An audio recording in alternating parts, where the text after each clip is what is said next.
Xoş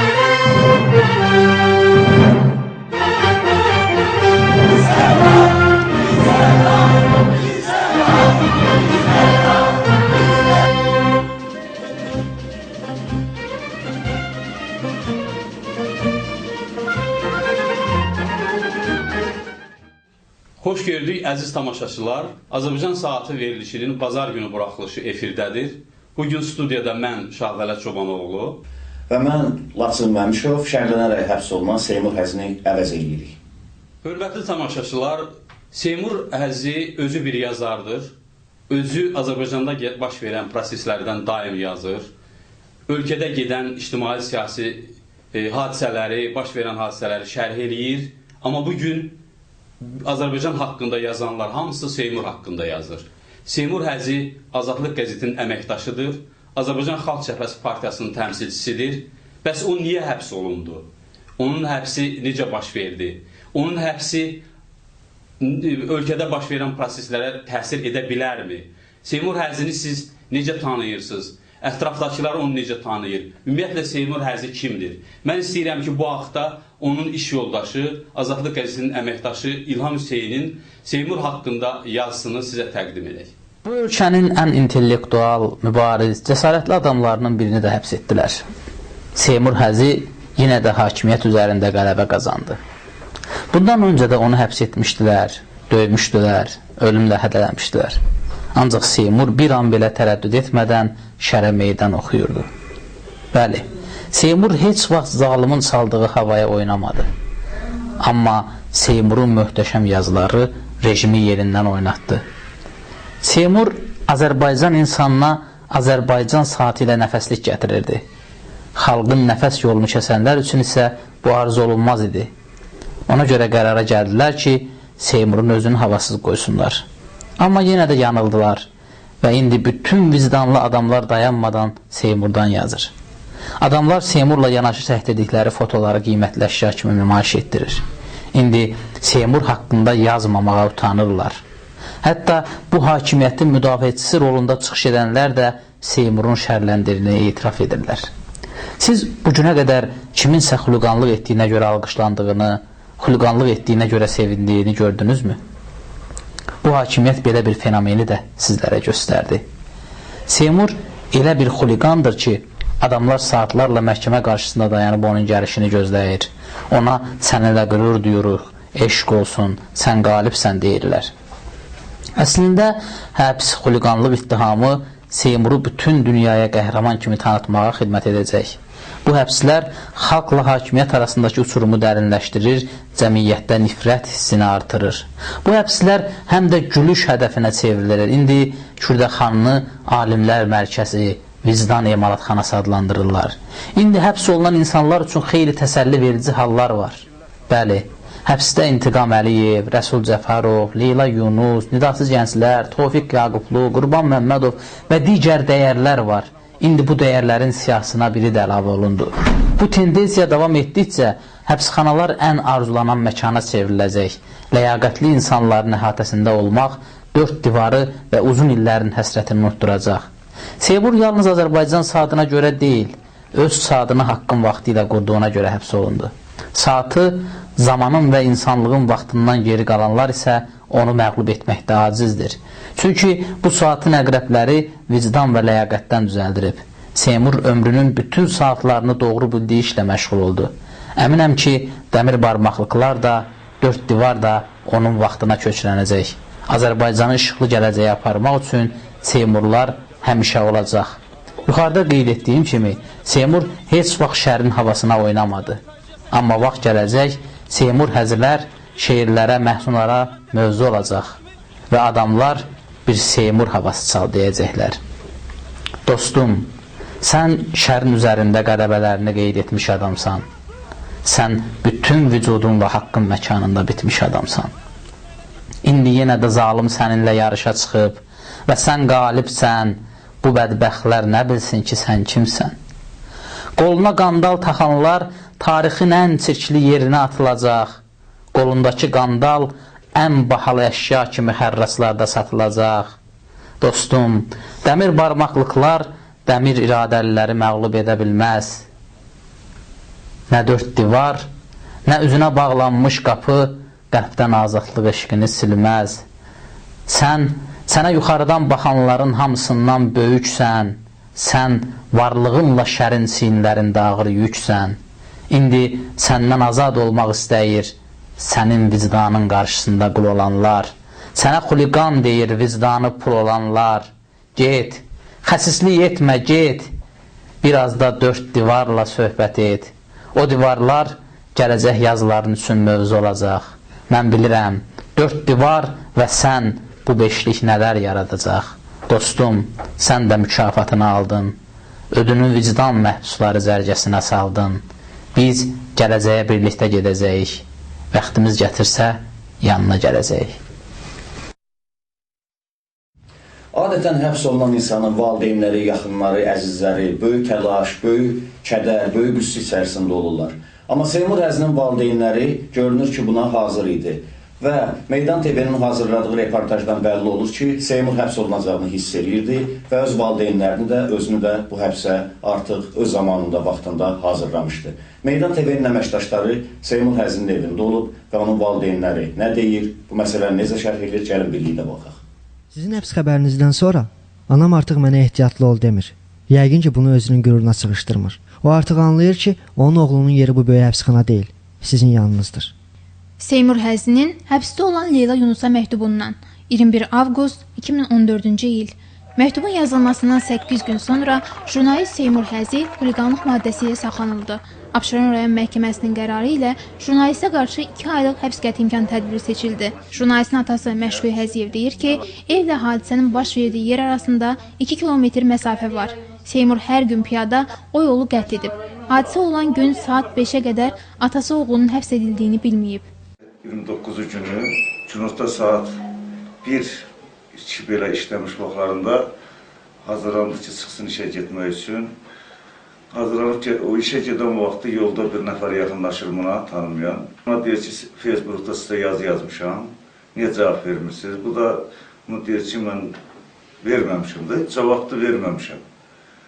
O momentdə buna əl-qol atır, vurmağa başlayır. Bu da kənarlaşmaq istəyəndə ətrafdan bu tərəf tökülürlər. Əynində vur başqası da hamısı cırıq bir vəziyyətdə pasyolkanın ortasında 3-4 maşın olub. Dalıncan gələn, onun arxasından qaçan adamlar basın maşına götürüb gedirlər. Valideyn deyir ki, oğlu 10 gün öncə həbs olunacağını deyib. O ailə üzvlərinə hazırlıqlı olmalarını məsləhət görüb. Özü həmişə deyirdi ki, hər an mən tutula bilərəm, arxeyin olun.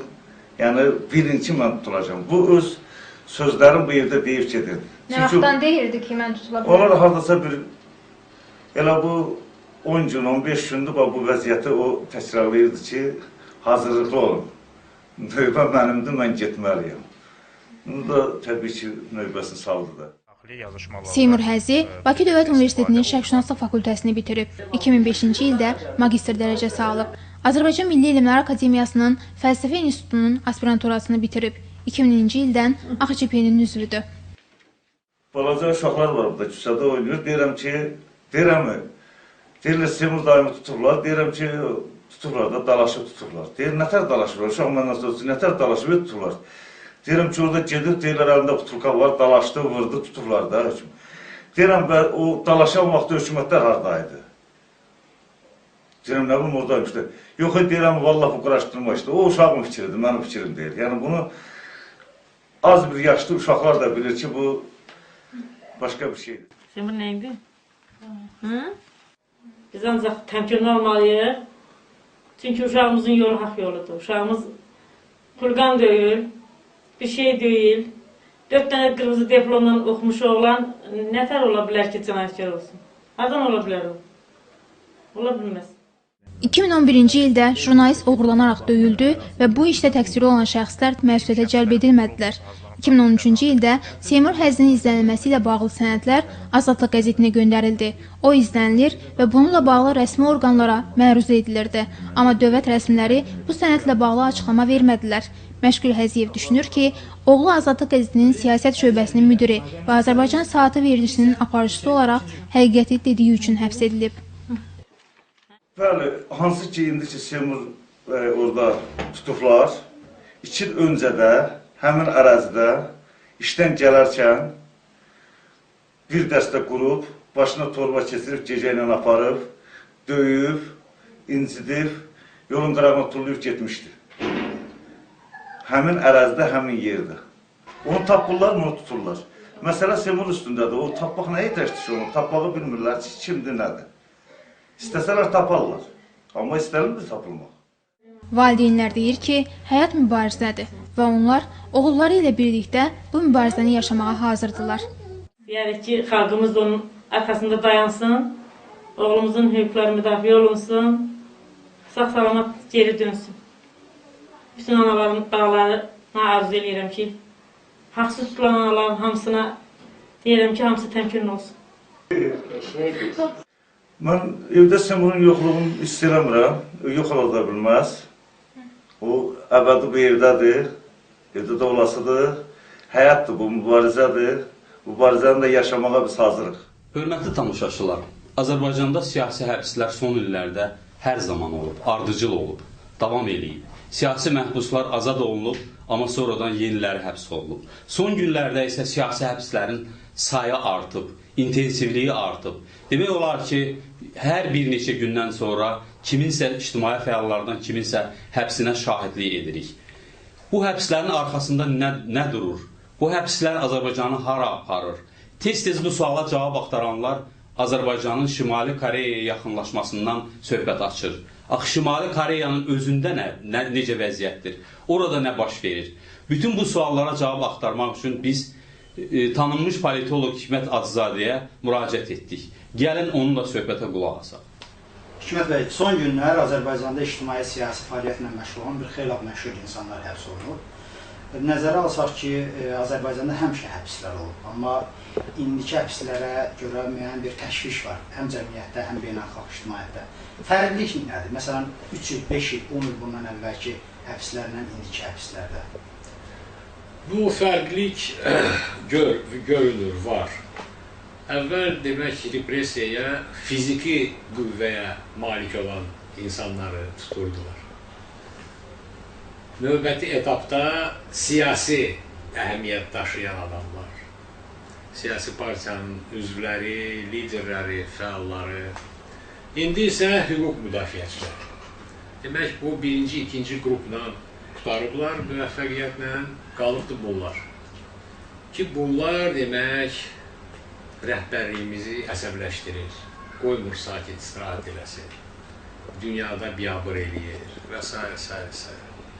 Ona görə elə qərara gəlinib ki, onları da yığışdıraq, tam sakitlik yaransın.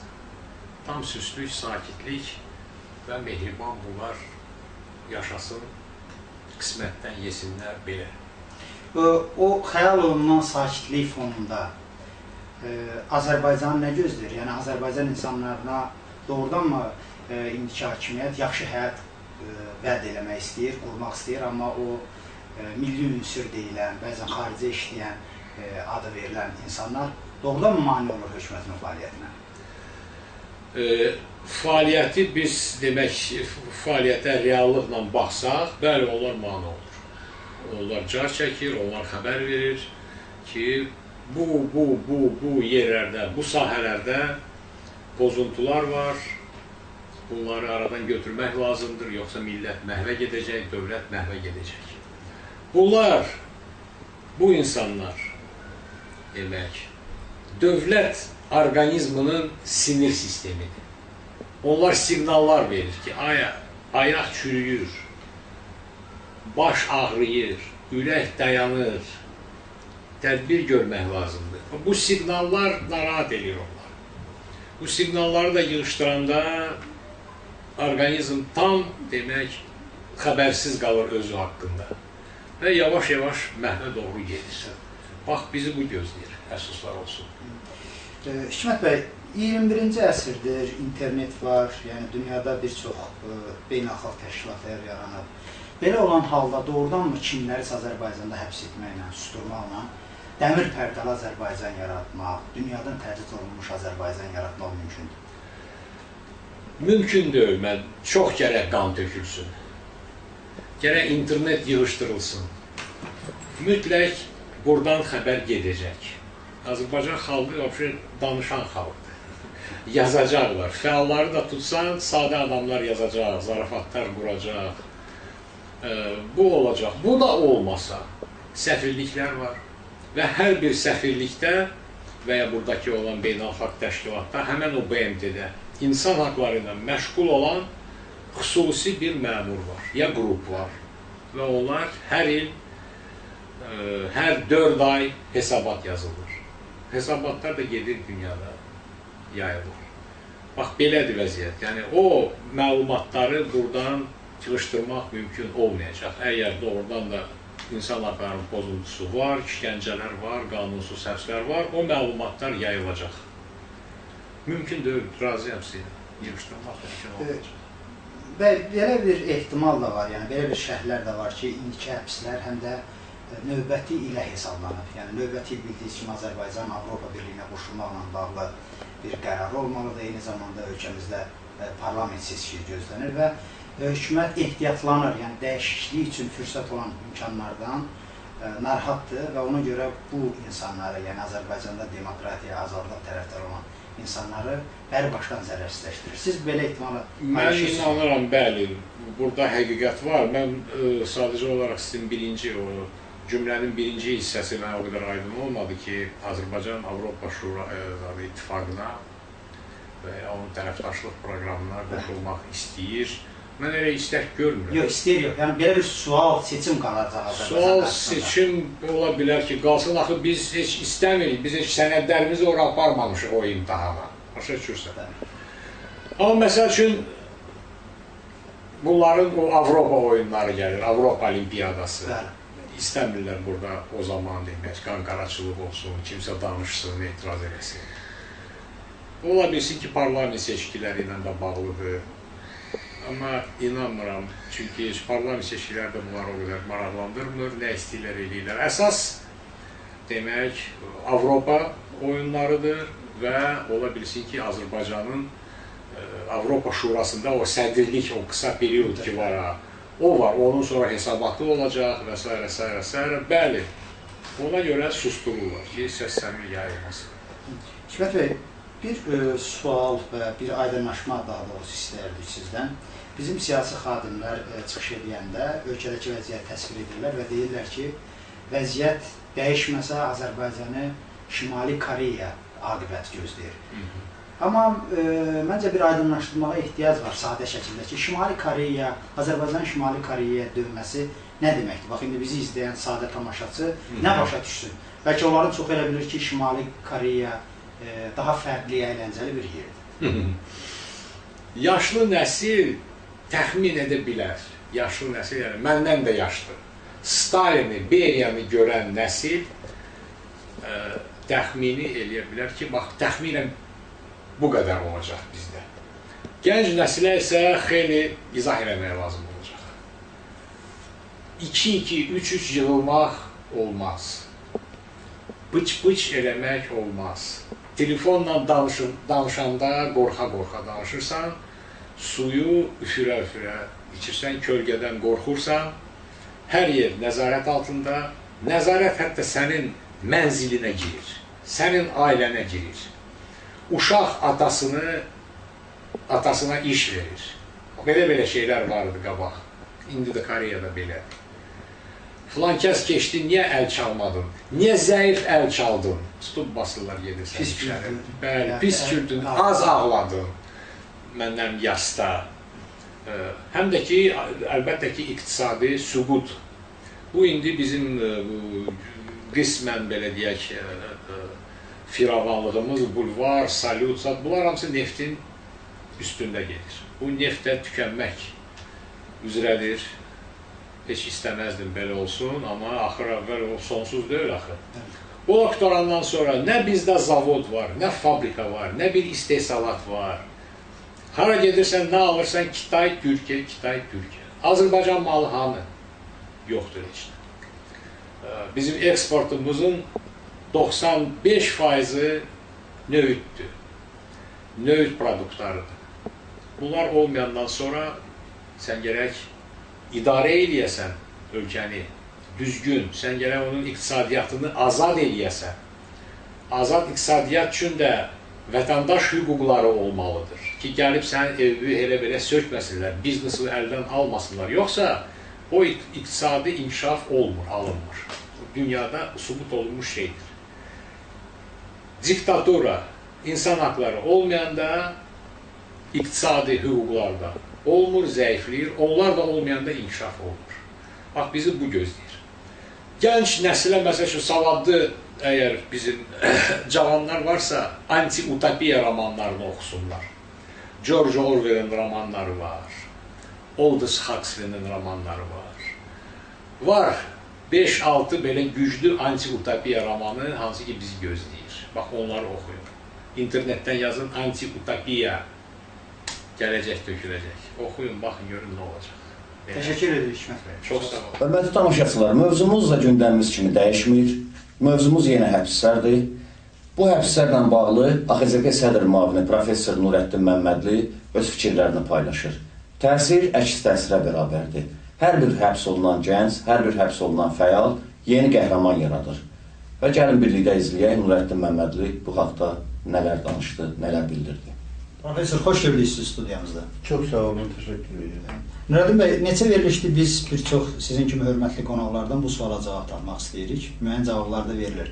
Azərbaycan hakimiyyətinin son vaxtlar apardığı bu repressiyaların mahiyyətində nədir? Hökumət niyə tələşlidir? Beynəlxalq aləmdən bu qədər təpkilər, tənqidlər gəlməsinə rəğmən o yenə də həbslər aparır. Təbii ki, burada əsas səbəb hakimiyyətin repressiyalar vasitəsilə insanları qorxutmaq, siyasi mübarizədən çəkindirməkdir. Etiraf eləyək ki, 2015-ci il hakimiyyət üçün çox çətin il olacaq. Çünki bu il bir tərəfdən ilk dəfə Avropa Oyunlar Olimpiyadası keçiriləcək, ikinci tərəfdən isə ölkədə parlament seçkiləri ilidir. Və bu iki hadisə dünya ictimaiyyətinin diqqət mərkəzində olacaq.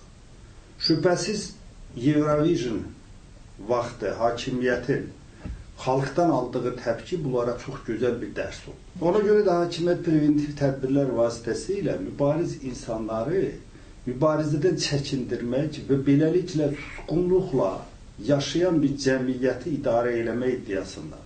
Amma hakimiyyət öz məqsədlərinə nail ola bilirmi? Bəs sual elə bundan ibarət ki, Nurəddin bəy, növbəti ildə, yəni o gözlənilən oyunlar vaxtı Azərbaycana çoxlu tanınmış jurnalistlər gələcək və onlar heç də avam deyirlər, bizdən çox-çox hazırlıqlar jurnalist peşkarlıq baxımından. Bəyəm o insanlar sual verməyəcəkmi ki, bütün dünyanın danışdığı bu siyasi məhbuslar nədir? Yəni bu baxımdan Azərbaycan hökuməti nə qədər doğru hesablama aparır? Onlar o sualı vermək üçün adamların özünü tapmalıdır. Bu adamlar həbsxanadadırsa, mübarizədə bir səngimə prosesi olacaq.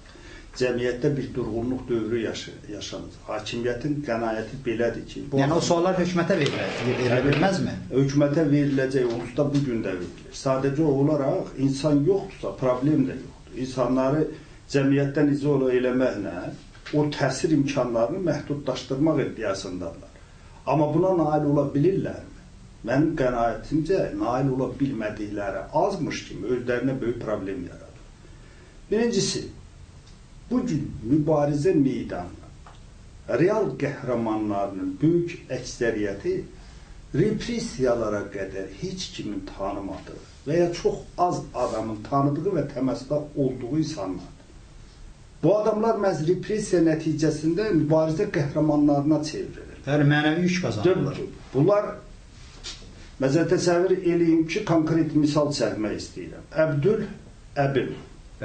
Bu ali təhsili olmayan, gündə 15 manat çörək pul qazanmaq üçün küçdə uzaqda dayanan bir gənc idi və bunu heç kim tanımır. Sadəcə olaraq bir normal vətəndaş kimi bu adam müəyyən fasilələrlə sosial şəbəkələrdə öz obyektiv hesab elədiyi fikirləri tirajlayırdı, paylaşırdı. Bunu şərləyib həbs edirlər. Nəticədə məhkəmə bu insanın bütün potensialını üzə çıxar. Əbdül kifayət qədər intellektual cəhətdən yetkin, mübariz bir gənc olduğunu ortaya qoydu və bu gün onu bütün Azərbaycan ictimaiyyəti ilə bərabər həm də dünya yaxşı tanıyır. Bəli, vicdan məhsusu elə. Məsələn, mən təsəvvür edeyim ki, Xalq Cəbhəsi Partiyasının funksioneriyəm. Amma tam səmimi şəkildə etiraf edirəm ki, partiyada nələrin baş verdiyini və kimlərin vasitəsilə baş verdiyini yaxşı bildiyim halda, bugün cəbhənin önündə gedən qəhrəmanların böyük əksəriyyətini məhz repressiyalar nəticəsində tanır. Çünki bu repressiyalar cəmiyyətin potensialını ortaya qoyur. İnsanların kimliyini göstərir və biz yeni qəhrəmanların yetişməsi prosesinin şahidi olur. Təbii ki, bu repressiyalardan ən çox əziyyət çəkən insanlar repressiyaya uğrayanların valideynlərdir. Burada çox maraqlı bir müşahidəmi hörmətli tamaşaçılarla bölüşmək istəyirəm. Bu insanlar depressiya yaşayır. Xüsusilə nəzərə alsaq ki, bunların övladları törətmədiyi cinayətə görə ittiham olunurlar. Bu daha ağır psixoloji durum yaradır. Amma məhkəmə prosesinin gedişində bu valideynlər öz övladlarını tanımırlar. Dünən köməksiz, zəif hesab elədiyi övladlarının necə qəhrəmanlar olduqlarını, bunların necə böyüdüklərinin, müdrikləşdiklərinin şahidi olurlar. Eyni zamanda o zalda oturan onlarca nüfuzlu, xalqın hörmət elədiyi adamların öz övladlarına olan rəğbətini görəndə bunlar da mübariz adamlarına çevrilirlər. Ağlaya-ağlaya, fəryad içində zala daxil olan valideynlər evladlarıyla qürur duyduqlarını etiraf eləyirlər. Onlara mesajlar verirlər ki, sən bu mübarizənin axırına qədər getməlisən. Və nəticədə nə qədər belə bədii görünsə də, bugün həmin o repressiyaya uğramış insanlar Azərbaycanın azadlığı və demokratiyası uğrunda mübarizəyə əvəzsiz investisiya qoyan insanlardır. Bunlar cəmiyyətin böyük potensialını ortaya qoyan insanlar. Lab tutaq ki, bu repressiyalar nəticəsində kimlərisə sındırmaq, öz iradələrinə tabi etdirmək imkanına malik olur. Bu cəmiyyət, bu hakimiyyətə nə verir? Bu tutaq ki, öz əqidəsindən döndü. Həmin andan həmin insanlar adiləşirlər. O artıq cəmiyyətdə söz sahibi deyil və əksinə cəmiyyət bu cür insanlara nifrət edir. Onlardan qaçmağa çalışır. Hakimiyyət bundan nə qazanır? Və nəhayət bir cəhəti qeyd eləmək istəyirəm. Ozda Azərbaycan hakimiyyətinin beynəlxalq aləmdə nüfuzu olduqca pisdir. Daim dünya mətbuatının, aparıcı mətbuatın hədəfindədir. Həm beynəlxalq təşkilatlar, həm dünyanın nüfuzlu liderləri bu rejimin ən müxtəlif şəkildə negativlərini ortaya qoyub amansızcasına ittihamlar səsləndirir. Və bu repressiyalarda artıq bu tendensiyanı daha da gücləndirir. Çünki insan hüquq və azadlıqları heç bir ölkənin daxili işi deyil. Bu beynəlxalq bir problemdir və insanların kimliyi, dəyərliliyi birinci növbədə dünyanın istənilən yerində hüququ pozulmuş, haqqı tapdanan insanların yanında olmaqla ifadə olur. Ona görə də dünyanın özünə hörmət edən bütün insanları bu prosesin bilavasitə iştirakçısına çevrilir. Və yeri gəlmişkən çox önəmli bir cəhəti də demək istəyirəm. Vaxtilə Azərbaycan hakimiyyəti müəyyən vasitələrlə, maddi maraq vasitəsilə dünyanın o qədər deyimici böyük olmayan lobby təşkilatları vasitəsilə özləri haqqında hər hansı bir müsbət rəy formalaşdırmağa çalışılır. Amma fikir verirsiniz, son 2 ildə heç bir lobby təşkilatı bunlar haqqında xoş söz deməyə cəsarət eləmir. Çünki Azərbaycan hakimiyyətinin imici o qədər pisdir ki, istənilən xoş sözün arxasında qeyri-sağlam nüansların dayandığına heç kim şübhə eləmir.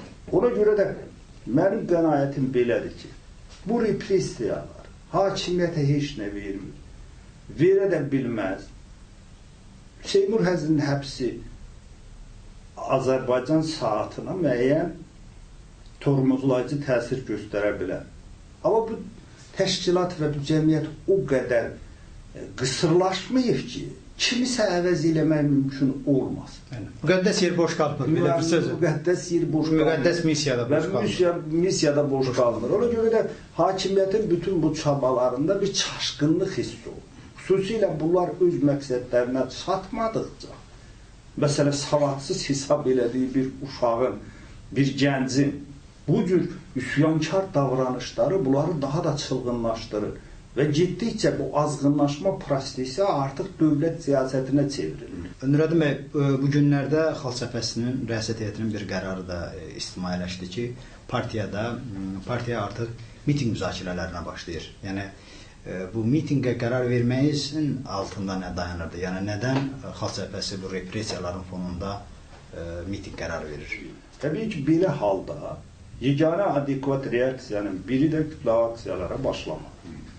Biz bununla bağlı hələ qərar verməmişik. Partiyada ilkin müzakirələr gedir. Nəzərə alsaq ki, istənilən kütləvi aksiyanın əsas donoru yerli təşkilatlardır, rayon təşkilatlardır, dayaq dəstələri.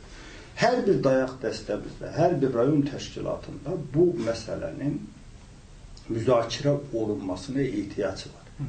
Çünki biz yalnız uğur qazandıran halda aksiyalara qoşulmalıyıq. Məsələn, mənim görüşdüyüm rayon təşkilatının fəallarına açıq tekstlə deyirəm ki, rayon təşkilatınız belə bir mücadiləyə hazır deyilsə, hazır olmadığınızı bildirin. Biz bir-birimizə aldatmaqda haqlı deyil. Çox şükürlər olsun ki, bu günə qədər heç bir rayon təşkilatımızda bu aksiyaların keçirilməsinin əleyhinə olanlar yoxdur. Yəni miting istəyi var. Miting istəyi var. Ən çox sevindirici hal isə budur ki, cəmiyyətdən də bizim bu addımımıza adekvat reaksiyalar var. Heç bir partiya mənsubiyyəti olmayan, siyasətdən tamamilə uzaq və ya siyasəti uzaqdan izləyən insanlar belə bu aksiyaların keçirilməsinin zəruriliyini və orada iştirak edəcəklərini bildirirlər. Ona görə də mən hesab eləyirəm ki, sonda biz bu aksiyaların keçirilməsinlə bağlı qərarı geniş ictimaiyyətin mövqeyinə tamamilə uyğun şəkildə planlaşdıracağıq və bu sahədə də uğur qazanacağımızı mümkünlüyünü mən ehtimal edirəm. Çox sağ olun, Nurəddin bəy. Sağ olun. Əziz tamaşaçılar, dəyərli soydaşlar, biz söz azadlığından fundamental hüquq kimi tez-tez danışırıq. Mətbuat azadlığından tez-tez söhbət açırıq. Azərbaycan hakimiyyətinin ifadə azadlığına vurduğu zərbələrdən, jurnalistlərə etdiyi baskılardan biz zaman-zaman söhbət açır və bunu tənqid edirik. Amma mən deməliyəm ki, söz azadlığı və ifadə azadlığı təkcə jurnalistlər üçün deyil. Bu, bütün ölkə vətəndaşları üçün gərəkli, vazkeçilməz bir hüquqdur. Vətəndaşlar öz sözlərini, şikayətlərini həmişə demək istəyir. Lakin onlar da baskılarla üzləşirlər. Ayrı-ayrı hallarda vətəndaşlar yerli məmurlardan və yaxud Bakıdakı məmurlardan şikayət etdikdə baskılarla üzləşirlər. Bugün bizə Lerif vətəndaşı müraciət edib. O artıq çəkinmədən yerli hakimiyyətin elədiyi özbaşınalıqlardan danışır. Özü təqdim edin, problem nədən ibarətdir, nədən şikayətçisi son deyin. İbadov İlham Mürüvvətoğlu, Lerif rayonundanam. Mən rayonda olan müəyyən problemlərlə əlaqədar redaksiyaya gəlmişəm və bu problemlərlə əlaqədar mən sözümü demək istəyirəm. Lerif rayon icra hakimiyyətinin başçısı Rövşən Bağırov rayonda son vaxtlar çox amansız bir vəziyyət yaratmışdır. Rayonun idarə müəssisələrində maxinəsiya halları yüksək həddə çatıb. Təkcə keçən il Lerif rayon təhsil şöbəsinin xətti ilə rayonda 1 milyon manata yaxın pul mənimsənilmişdir. Bu mənimsənmə halları Bakıda olan müəssisələrə pul köçürməklə yeyilmişdir. Bircə son 100.000 manat pul rayon maliyyə şöbəsinin, yəni idarəsi tərəfindən köçürülərkən dayandırılmış və hal-hazırda Lerif rayon təhsil şöbəsinin müdiri həmin pulu mənimsəyə bilməmişdir. Fakt olaraq onu qeyd etmək istəyirəm ki, hal-hazırda Lerif rayon maliyyə idarəsinin rəisi ilə Lerif rayon icra hakimiyyətinin başçısı danışmır, bir-birindən küçüldürlər. Və bunların küçülüyünə səbəb də icra hakimiyyətinin başçısı pulları mənimsəyə bilməməsidir. Amma istənilən miqdarda pullar mənimsənilib, pullar həvəs olunub. İcra başçısı o qədər savadsızdır ki, o əmr sözünü əmr kimi yazır. Məndə olan sənədlərə əsasən yazır ki, əmirləşdirilsin. Belə bir adam sivil ölkələrdə əgər icra başçı kimi sənədi Respublika mətbuatına çıxarsa, özü istefa verməlidir. Lakin görünür kimlər sonu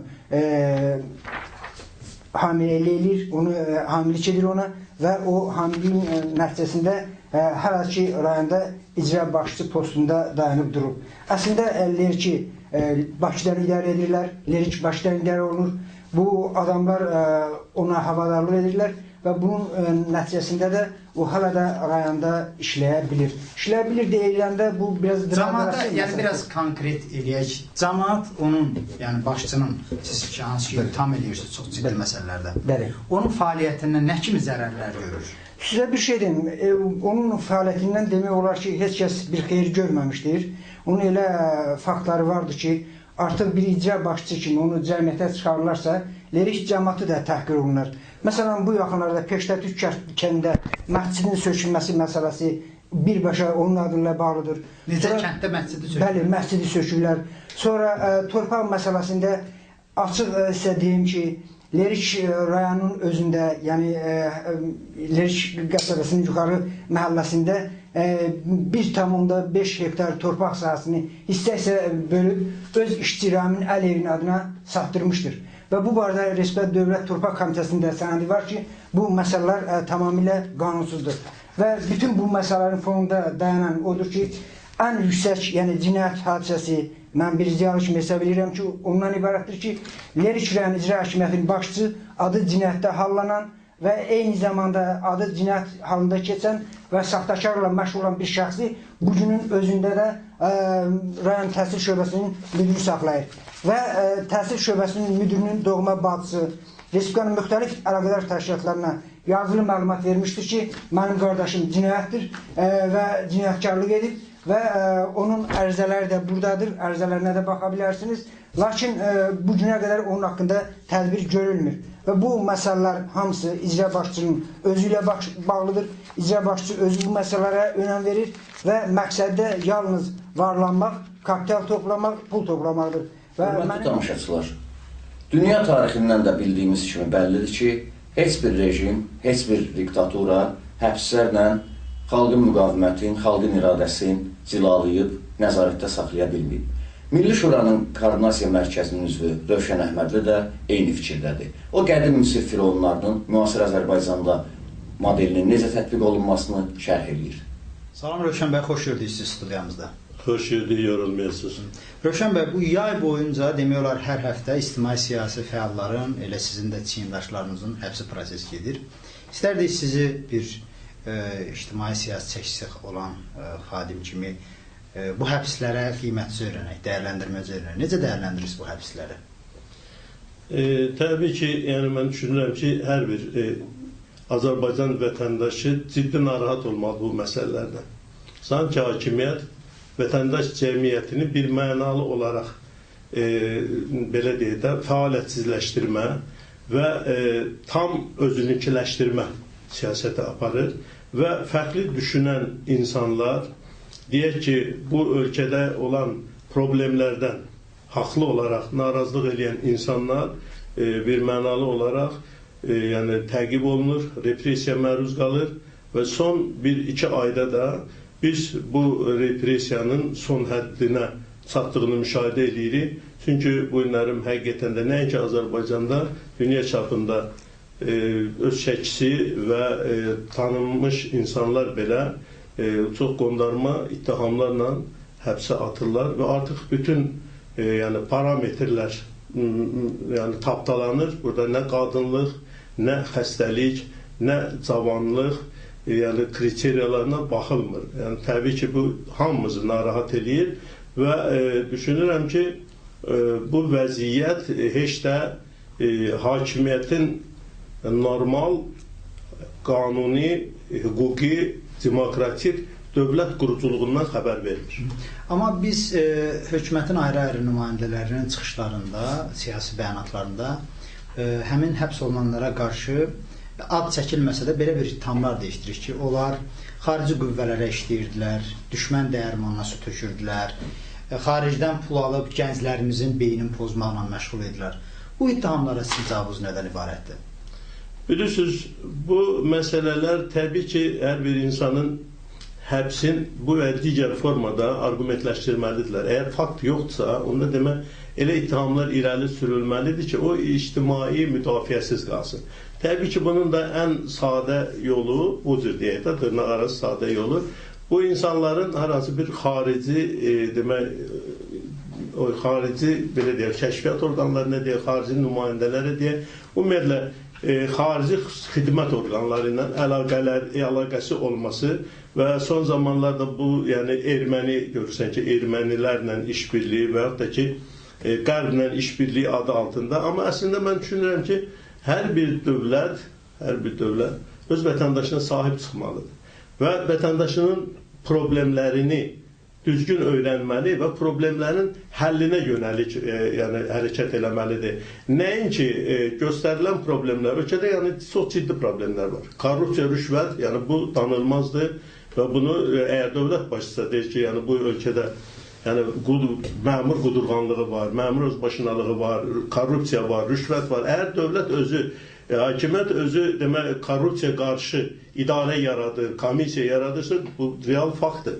Ölkədə monopoliya var, yəni bu yəni, danılmaz faktdır. Ölkədə demək, deyək ki, təhsil sistemində, səhiyyə sistemində, yəni elə bir sistem yoxdur ki, orada problem olmasın. Və bunu deyən, qabardan insanları və bunu susturmaq yolu ilə, bunu şərləyib, xarici ölkə demək ki, xüsusi xidmət orqanlarına adı ilə həbs eləmək probleminin həlli deyil. Problemi daha ağır və dərin problemlə həll eləməkdir ki, mən düşünürəm ki, yəni bu xətt Azərbaycan nə dövlətinə, nə millətinə, yəni elə bir düzgün, yəni perspektiv vəd eləmir. Rövşən bəy, biz sizin də çıxışınızda, eləcə də ayrı-ayrı bu cəmiyyətin problemi ilə narahat olan siyasilərin çıxışında bir fikri eşidirik ki, cəmiyyət bu məsələlərə laqeyd qalmamalı. Yəni, bu günahsız insanların həbs olunması, şərlənməsi. Praktik olaraq, məsələn, bizi izləyən indi tamaşaçılar var. Onlar kəndlərdə oturub, təsərrüfatla məşğullar, ailə qayğıları və bax, bu insanlar nə etməlidir? Yəni, biz ümumi deyirik, bax, o insanlar nə etməlidir? Bax, bu şərə qarşı deyil, çağırışlar edirsiniz ki, biganə qalmamalıdır, narahat olmalıdırlar. Necə narahat olmalıdır? Bax, bizim izləyən indi o sahada tamaşaçı.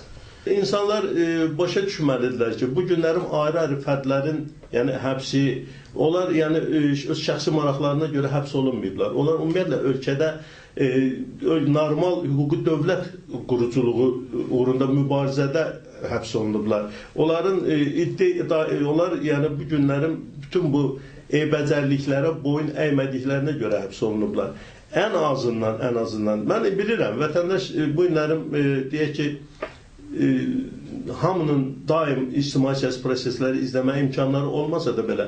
Amma insanlar ən azından yaşadıkları şəraitdə, belə kəndin özündə də haqlı-haqsız məsələsində aydındır. Yəni yalanla, yaltaqlıqla düzün, ədalətin fərqindədirlər.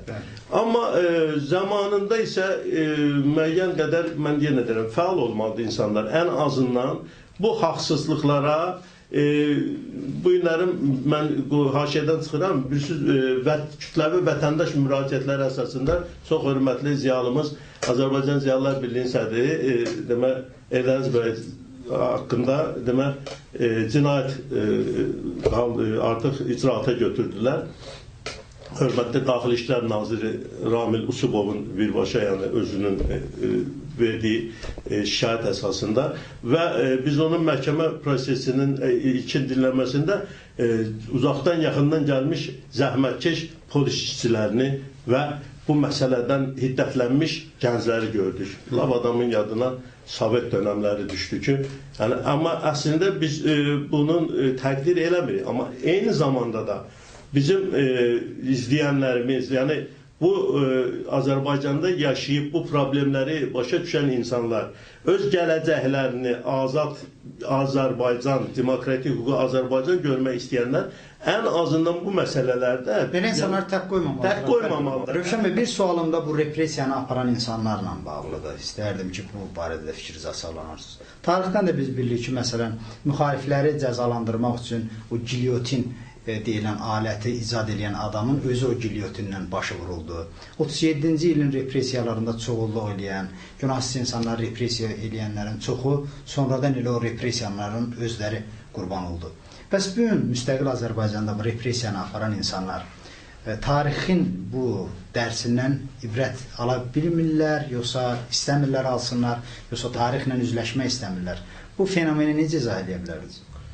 Bilirsiniz, tarix zaman yəni çox ədalətli hakimdir və nəinki bu repressiyanın arxasında duranlar. Baxın, Azərbaycan bir müsəlman ölkəsidir. Təbii ki, müsəlman olduğumuza görə də Quranımıza istinad edirik. Və Quranda bütün zalimlərin aqibətləri yəni məlum. Fironların sonda yəni aqibətlərin nə ilə qurtardığı məlum. Hər kəs ki, ədalət uğrunda başını da versə belə, bu gün də diridir. Və əgər Qurana bu insanların yoxdursa etiqadı və Qur'anın dediklərini özlərinə höccət bilmirlərsə, heç olmasa dünənki tarixə baxsınlar, Səddamların tarixinə baxsınlar, Qəddafilərin tarixlərinə baxsınlar, Hüsnü Mübarəklərin tarixinə baxsınlar, bu yaxın yəni diktator rejimləri olan ölkələrin bir tarixinə baxsınlar və onlar da beynəlxalq güc mərkəzlərinə sədaqətlə yəni xidmət edirdilər. Amma aqibət məlum. Yəni, özdə bu yalnız sosial problemlərlə bəzən də çıxmış ki, məsələn, Liviyada elə bir sosial problemlər yox idi ki, yəni bu günlərin... Amma hər halda zülüm çox uzun getmir. Yəni, bizim ola bilsin insan ömrünə görə biz onu bir qədər uzun hesab edə bilərik. Tarixlik baxımından... Amma tarixlik baxımından, yəni bu düzgün yoldur. Yəni, zülmlə yəni, hökm eləmək ən azından yəni, bu çox acı nəticələrə gətirib çıxarır. Mən elə bilirəm ki, bütün zalimlər düşünürlər ki, onlar digərlərin özündən əvvəlkilərindən daha tədbirlidirlər. Onları bu aqibət inşallah gözlə yaxalamayacaq, amma səhv düşüncədir. Bizim dünya maraqlı bir səhnədir, dünya maraqlı bir yerdir və insan yəni burada yaxın ki, fikir edir ki, mənim dünyada gəlişimdə məqsəd nədir, əgər bir gediş varsa və yəni doğrudanmı ki, bunun hesabı olmayacaq, kim kimi nədir istədi incidəcək, kim kimin haqqına nədir istədi təcavüz eləyəcək və bunun ondan hesabı olmayacaq. Yox, çox ağırdır özdə. Görürsən ki, ataların cinayətlərinə oğullar cavab verir. Yəni, heç bir zülm eləyənin nə özü, nə gələcəyi, yəni etdiyi zülmdən dolayısı, yəni o alacağı cəzadan hələ heç kim tarixdə yayına bilmir. Biz bunu ümumiyyətlə rəva bilmirik. Biz istəyirik ki, hər bir Azərbaycan vətəndaşına münasibətdə, yəni qanun və qanunun tələbləri çərçivəsində, yəni qanun bu günlərin kimlərinsə əlində alət olub, alqı-satqı vasitəsində çevrilirsə, bu, yəni Azərbaycan üçün yaxşı nəticələr verməyən prosesləri aparıb çıxara biləcək. Biz hər zaman bundan narahatıq və hər zaman da bunun qarşısının alınması üçün ən azından bu günlərin gənclərə qarşı aparılan, yəni bu cür repressiyaların, bu günlərin azad düşüncəli, azad fikirli insanlara qarşı aparılan bu cür yəni repressiya siyasətlərinin sonunun, yəni ədalətli bir, yəni belə deyək də qələbə ilə əvəz olunacağına mən əminəm. Çünki bu günlərin bizim bütün problemlərimizlə yanaşı bizim çox böyük bir dərdimiz var. Torpağımızı biz neçə illərdir itirmişik və Qarabağımızı geri almaq üçün bu günlərin o qədər vətəndaş cəmiyyətinin birliyi, hakimiyyət vətəndaş birliyinə ehtiyac olduğu bir halda bu günlərim isə görürük ki, həm gənclərimiz, həm müharibə qazilərimiz, həm deyək ki, bu ictimai siyasi fəallar belə deyək də ki, fərqli düşüncələrinə görə qondarma ittihamlarla həbs olunurlar. Bu da etimadsızlıq yaradır, bu da yəni öz demək dövlətinə qarşı ümidsizlik yaradır insanlarda Və belə bir şəraitdə təbii ki, biz düşmənlə birgə mübarizə aparıb torpaqlarımızı da işğaldan azad eləyə bilmərik. Bütün bunları düşünəndə mən görürəm ki, yəni bu cür həbslər sanki elə bir ki, düşmən tərəfindən idarə olunur. Yəni əslində çünki bunun Azərbaycana bir faydası yoxdursa, demək bunu Azərbaycandan dost olan insanlar edə bilməzdir. Biz bugün həbsdə olan həmkarımız Seymur Həzini əvəz elədik. Sağ olun, növbəti görüşlərədək. Şəfərət bəyin qeyd elədiyi kimi, biz bugün şərlənərək həbs olunan Seymur Həzini əvəz elədik. Zalimin zülmünün qarşısında susmaq, zalimin özünə şərik olmaq kimi bir şeydir. Çalışın, susmayın. Salamat qalın. Ey ana vətən, ey ana vətən, haq yolunda durmuşuq bu baş bu bədən. Ey ana vətən, ey ana vətən, haq yolunda durmuşuq bu baş bu bədən. Sən çağırdın bizləri, açdın yətən gözləri, müntəzirdir əmrinə oğulların, qızların. Ey ana vətən, ey ana vətən, haq yolunda durmuşuq bu baş bu bədən. Ey ana vətən, ey ana vətən, haq yolunda durmuşuq bu baş bu bədən. Işıqlandı kölgələr, yəqin oldu bəlkələr, ədalətin haqqları, rəzaləti silkələr. Ey ana vətən, ey ana vətən, haq yolunda durmuşuq bu baş bu bədən. Ey ana vətən, ey ana vətən, haq yolunda durmuşuq bu baş bu bədən. İndi kəsir ağlımız, ağrıların ağrımız, aslı soydular səni, qoy sökülsün bağrımız. Ey ana vətən, ey ana vətən, haq yolunda durmuşuq bu baş bu bədən. Ey ana vətən, ey ana vətən, haq yolunda durmuşuq bu baş bu bədən.